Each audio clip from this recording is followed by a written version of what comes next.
એકદમ મસ્ત બની ગયા છે અને વારે ન લાગે એમ. હેલો મિત્ર, જય માતાજી. હું દયાબેન પરમાર અમરેલીથી. મારી ચેનલનું નામ દયાબેન ડીનું રસોડું. તો આજે આપણે મીઠાશ બનાવશું એકદમ સરસ. ટોપરાના ચીણની અને દૂધનો પાવડર લીધો છે આપણે. તો એક વાટકો આપણે ટોપરાનું ચીણ લીધું છે. એક વાટકી આપણે મોટી વાટકો છે આ. તો આ આપણે દૂધનો પાવડર લીધો છે.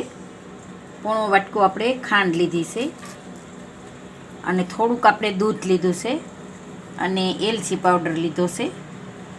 તો આપણે એને મિક્સરમાં કાઢવાનું છે. તો પહેલાં આપણે આમાં ખાંડ નાખી દેવું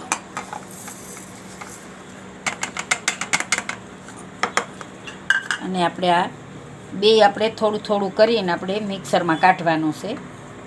તો એકદમ સરસ પાવડર બનાવવાનો છે આનો. તો બે વાર આપણે પીસશું અને આ આપણે એલચી નાખી દેવું. એલચીનો પાવડર છે પણ એમાં નાખી દેવું, મિક્સ થઈ જાય એમ. તો આને આપણે મિક્સરમાં કાઢી લેવું. તો આપણે આને પીસી લીધું છે એકદમ સરસ ઝીણું સરસથી.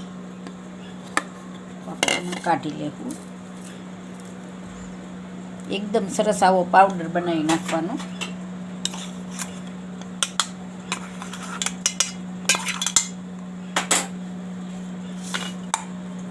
હવે આપણે આ બે સરસથી પીસી લેવું.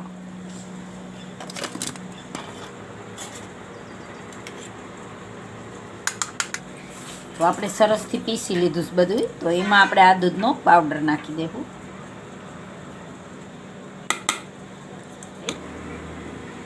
તો દૂધનો પાવડર આપણે આ અમૂલનો આવે છે એ લીધો છે. તો આ સરસ આવે છે તો આ લીધો છે આપણે. હવે બધું મિક્સ કરી લેવું.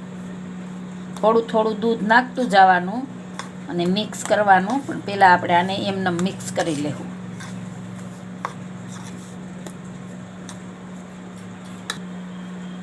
તો આપણે બધું મિક્સ કરી લીધું છે.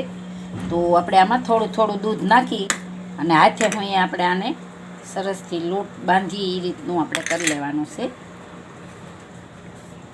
તો થોડું થોડું દૂધ નાખીશું આપણે.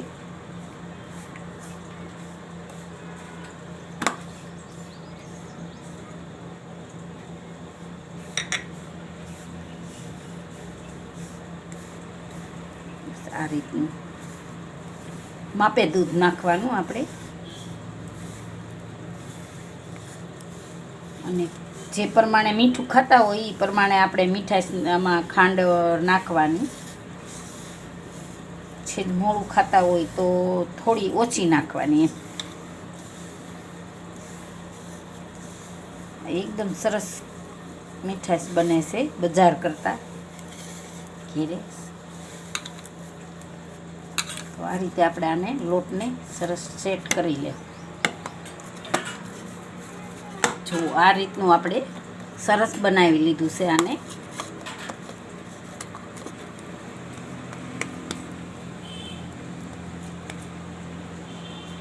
હાથે આપણે સેટ કરી લેવાનું અને આપણે આમાં થાળીમાં રાખી દેવું.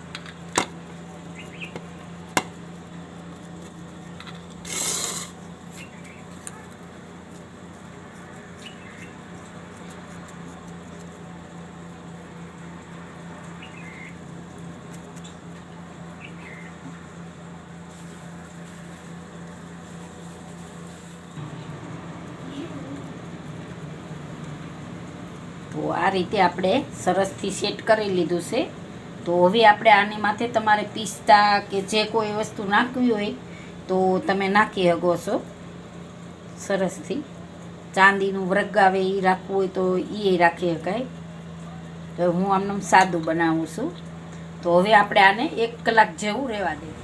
તો આપણે 1 કલાક જેવું થઈ ગયું છે. તો આપણે આને કટિંગ કરી લેવું. તો કટિંગ તો જે પ્રમાણે આપણે કરવું હોય એ પ્રમાણે કરવાની.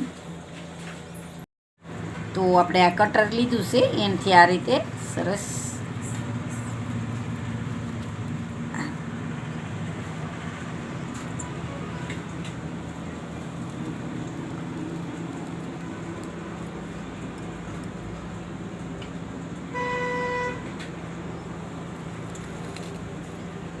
તો આપણે છે જ મોટા પીસ પાડીશું આના.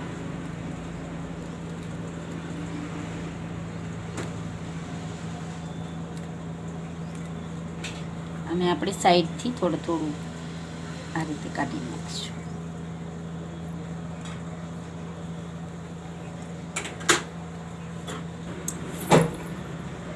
તો આપણે આ સાઈડમાંથી કાઢી લેવું.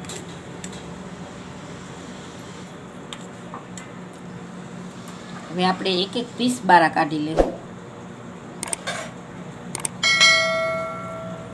આ રીતે. તો બધા પીસ આપણે આ રીતે કાઢી લેવું. તો આ રીતે આપણે પીસ બધા કાઢી લીધા છે બારા આ રીતે. તો હવે આપણે સર્વ કરી લેવું. એકદમ મસ્ત બની ગયા છે અને વારેય ન લાગે એમ. તો બધા પીસ આપણે એમ આ રીતે ગોઠવી દેવું. તો એકદમ મસ્ત આપણી મીઠાઈ બની ગઈ છે. જો એકદમ આપણે તોડીને જોઈ લઈએ. એકદમ સરસ બની ગઈ છે. જો ઘેરે આ રીતે આપણે બનાવીને આ દિવાળી આવે કે પરબ આવે એટલે આપણે મસ્ત ઘેરે બની જાય છે. મોઢામાં જાતા જ ઓગળી જાય છે એ રીતે. તો તૈયાર છે આપણી મીઠાઈ ટોપરાના ચીનની ને દૂધના પાવડરની. જો મારી રેસીપી પસંદ આવે તો લાઈક કરજો, શેર કરજો અને સબસ્ક્રાઈબ કરજો. બેલ આઇકન જરૂર દબાવજો. કોમેન્ટ કરીને કહેજો કે તમને કેવી લાગી ટોપરાના ચીનની ને દૂધના પાવડરની મીઠાઈ.